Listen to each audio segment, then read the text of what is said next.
guddiga komishinka doorashooyinka qaranka Somaliland ayaa ka bilaabay magaalada Burco wacyigelinta qaadashada kaarka codbixiyaasha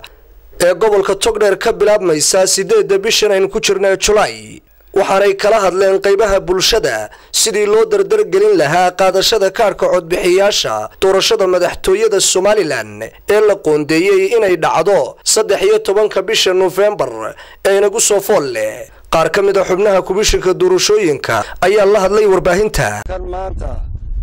oo bishu laba tahay bishii 7aad aynu ka iclaaminaynaa in wacyigelintii gobolka Togdheer ee ahayd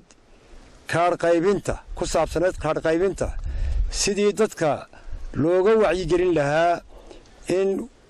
kaar qaybintu inoo bilaabmayso waxay inoo bilaabmaysaa kaar qaybintu haddii alla yidhi bisha 8 bisha 7 wacyigelintii gobolku aynu bilownay oo ah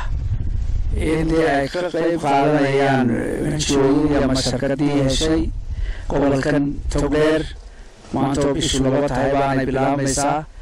kullu way noo soconaysaa ilaa intaynu maxay ka soo xidhi doono waxay u socon doontaa qaybaha kulley qoladan maxay hawsha gacanta ku haysa